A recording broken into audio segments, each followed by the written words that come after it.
So what's up? Magandang araw sa inyong lahat mga kamanok. So once again, this is PJ Vergara of Linyada ng Mamay. So at this moment of time, chicken talk lang tayo, kwentuhan, usapan tungkol sa ating paboritong passion, walang iba kundi ang pagmamanok. Okay? So mga kamanok, bigyan lang natin ng pansin yung katanungan ng isang subscribers na nabasa ko po sa comment section last time. Hindi ko na po bibigyan ng pangalan, okay? So, gusto ko lang po sanang bigyan ng pansin, okay? Gusto ko lang sanang bigyan ng pansin yung kanyang katanungan. At ang tanong niya mga kamanok is, Idol, paano po ba patatabain ang ating mga alagang mga manok? Paano po ba makuha yung overall health growth ng ating mga alaga? So, ganito po kasi yun mga kamanok. Gaya po nitong hawak ko. Ito po ay isang sisiw. So, ito po ay almost 1 month old, mahigit na po. Makikita nyo po, healthy po yung manok. Okay, healthy. Maganda po yung bone structure. Maganda po yung katawan. So, yan po ang isang katangian nitong aking sisiw. So, nagtatanong siya, Idol, pwede bang turuan mo ako paano ba natin patatabay ng ating mga alaga? Actually, mga kamanok, napakaraming factor kung paano po pagagandahin ang katawan ng ating mga alaga. So, unang-una mga kamanok, nakadepende po yan sa inyong mga materyales na ilalagay sa breeding. Okay? So, lagi ko sinasabi sa inyo, napakahalaga po na inyo pong maselect. Okay? Mapili yung mga magiging tatay at nanay ng inyong mga sisiw. Okay? So, kailangan yung tatay, kailangan maganda po yung bone structure, maganda po yung build ng katawan. Pag po kasi ang inyong ginawang tatay o ang inyong tandang is payat o hindi ganun kaganda ang katawan, wag na po kayong umasa na yan ay mag-aanak ng mga sisiw na mga bulto ang katawan.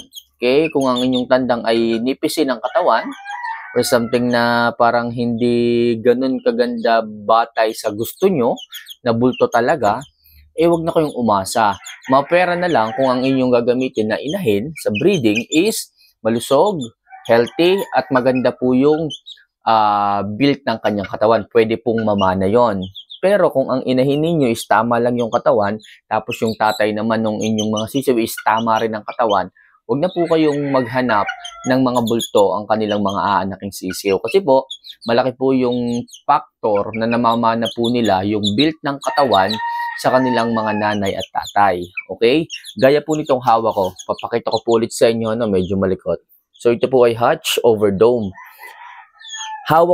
Isang hawak ko pa lang mga kamanok, palalaman ko na kung sila is bubulto or gaganda yung katawan paglaki. So, isang hawak ko pa lang yun. Pero base dito sa aking hawak, dito sa aking 1 month old na to, sigurado ako bubulto po ito paglaki. Kasi po, kompleto ricados po na kaagad yung kanyang bone structure. Ang ganda na kaagad ng build niya . Alam mo na kaagad na meron pang ilalaki, ibubuka, igaganda yung katawan at i-healthy pa at ilulusog yung isang sisiw. Okay? Huwag lang siyang magkakasakit, makukuha niya yung optimum growth development ng kanyang katawan. Okay? So, makukuha niyo yung ganda ng katawan na naibigay sa kanya ng kanyang mga magulang. So, malaki po kung factor nun sa nagpapaganda dyan ng katawan, sa mga nagpapabulto dyan ng katawan ng kanilang mga alaga. Napakalaking factor ng pagmana ng kanilang mga sisiw sa kanilang mga magulang. Kaya po, number 1 tips ko sa inyo, pumili kayo, maghanap kayo ng mga materials, mga tandang at inahin na talagang mayroong magandang body conformation. Sigurado po ako mga healthy at malulusog po ang kanilang aanaking sisiw. Okay? And also, pangalawang factor, kailangan napapalaki nyo po ng maayos ang mga sisiw. Hindi po sila dumadaan sa pagkakasakit, hindi po sila dumadaan sa pagkabansot kasi napakalaki rin pong factor nun upang makuha nila yung magandang katawan. Kailangan hanggat maaari, maalagaan nyo sila ng maayos, hindi sila nagkakasakit, hindi sila nagkakasipon. Kasi po, yung mga sakit na ganyan, kung alam nyo po mga kamanok, ibig sabihin is inaantala po niyan ang growth development ng ating mga alaga, especially ng ating mga sisiw. Okay? So kapag po naantala yung paglaki nila dahil sa mga sakit, dahil sa mga sipon, dahil sa kung ano pa mang sakit na dumadapo sa inyong mga alaga, na nawawala po yung kanilang potential na mag-build po ng magandang katawan ng mga healthy sisiw ang inyong mga alaga. Kaya po sana huwag niyo pong hayaan mga kamanok na sila is magtagal sa pagkakasakit. Okay? So, sabihin naman ng iba dyan, Idol, tag-ulan kasi, kaya hindi may iwasan na magkasakit. Idol, sobrang init kasi ng panahon, kaya hindi may iwasan na magkasipon. Oo, alam natin yan. Hanggat maaari nga mga kamanok, kailangan i-monitor natin sila palagi. Kung sila man ay magkakaroon ng sakit, kung sila man is magkakasipon at hindi natin talaga maiiwasan, make sure na magbigay agad tayo ng antibiotic. Okay? Mahalaga po na magbigay agad tayo ng antibiotic sa kanila. Yung iba kasi dito, hinihintay pa na lumipas ang ilang buwan. Sabihin ng iba, nawawala din naman yan kahit hindi natin bigyan ng antibiotic. Nawawala din naman yan kahit hindi tayo magpainom ng antibiotic. Pero mga kamanok, ang isang sisiw po, once na yan po ay nababad sa sakit, nagtagal yung sipon, nababansot po sila. Okay, nawawala po yung kanilang magandang healthiness. Kaya po hanggat maaari mga kamanok, bigyan nyo kaagad ng antibiotic ang inyong mga alaga in case na sila is magkakasakit. Para sigurado po tayo mga kamanok na yung sisiw ay hindi mababansot, hindi mamamayat, at hindi maantala ang paglaki. So, factor din po yan mga kamanok. Okay? So, next factor, yung pagpupurga po sa kanila.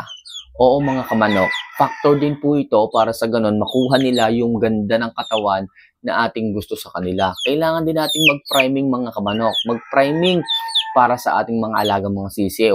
Yung iba dyan, maganda sana yung potential ng sisiw, kaso hindi naman natin napupurga. Kaya yung katawan ng ating mga alagang sisiw, hindi makapag-expand, hindi lumaki, hindi maging healthy dahil po hindi natin sila napupurga. Hindi natin sila naliliguan.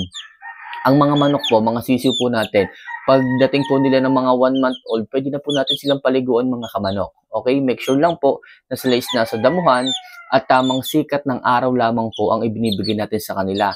Hindi po sila po pwedeng patagalin ng hanggang alas 12 ng tanghali. Okay, excuse me.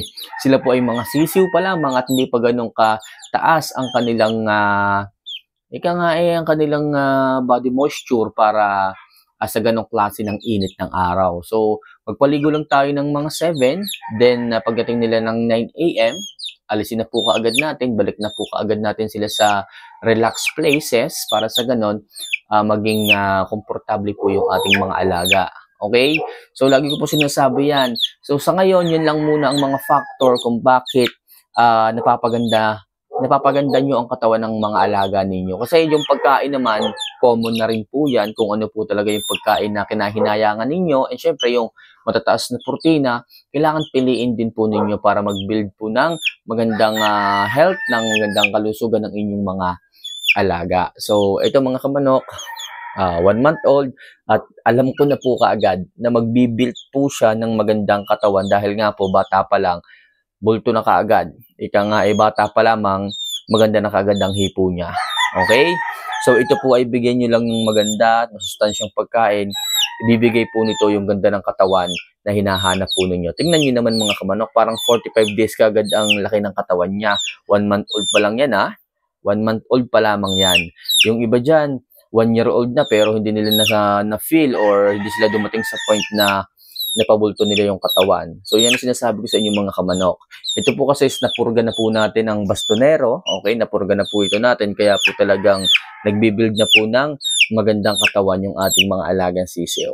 Ayan. So mga kamanok, sa mga gusto po ng ganitong klase ng usapan, ganitong klase ng topic tungkol sa pagmamanok, huwag niyo po sanang kalimutan na pindutin ang subscribe button, notification bell, and syempre i-like niyo na rin po ang video ito para sa mas marami pang advices pagdating sa pagmamanok ang aking ma-share sa inyo. So, paano mga kamanok? Once again, this is Linyada ng Mamay. See you for our next vlog. Paalam.